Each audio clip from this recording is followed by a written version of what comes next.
பட்டிப்பு அரக்கன், ஆஸ்கார் நாயகன், பள்ளி கல்வித்துறை அமைச்சர் அன்பில் மகேஷ் அவர்கள் திருவள்ளூர் மாவட்டம் கொண்டாபுரங்கிற ஊர்ல ஒரு ஏழாவது படிக்கக்கூடிய ஒரு மாணவன் பசியில மதியம் அங்க போடுற மதிய உணவு வாங்கிட்டு வந்து ஒரு வாய் அந்த குழந்தை எடுத்து வாயில வைக்கும்போது பள்ளிக்கூட சுவர் அவன் மேல இடிஞ்சு விழுந்து நஞ்சு செத்து போயிருக்கான்.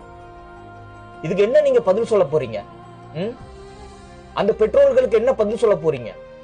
13 வருஷம் அந்த குழந்தைய வளர்த்து அந்த குழந்தை நம்ம வாழ்க்கையை மாத்திடுவான், நம்ம பையன் படிச்சு பெரிய ஆளா வந்துருவான்னு சொல்லிட்டு பல கனவுகளோட அனுப்பி வச்சாங்களே, அந்த பெற்றோர்களுக்கு நீங்க என்ன பதில் சொல்ல போறீங்க?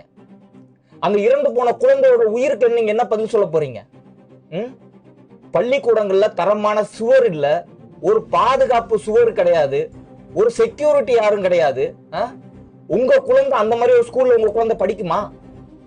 ஆவுன்னா கட்டி பிடிச்சி போட்டோ ஷூட் மட்டும் எடுத்துக்கிறீங்க, ஏன் பிள்ளைங்கன்னு கதறி அழுதுங்க.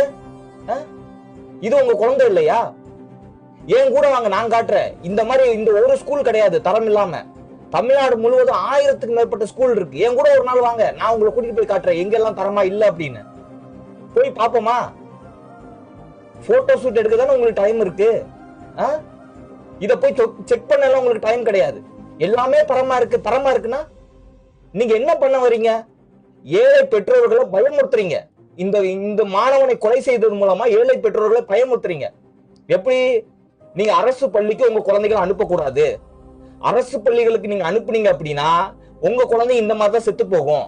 உங்ககிட்ட காசு இல்லாட்டிலும் பரவாயில்ல, கடன் வாங்கியாச்சும் பிரைவேட் ஸ்கூல்ல போய் சேருங்க அப்படின்னு சொல்லி பிரைவேட் ஸ்கூலுக்கு உட்கார்ந்து மாமா வேலை பார்த்து புரோக்கர் வேலை பார்த்துக்கிட்டு இருக்கீங்க அங்க குழந்தைகள் எல்லாம் அனுப்புறதுக்கு. இதுக்கு பதில் சொல்லுங்க. இந்த மாணவனோட இறப்புக்கு பதில் சொல்லுங்க. திரு மாண்புமிகு பள்ளி கல்வித்துறை அமைச்சர்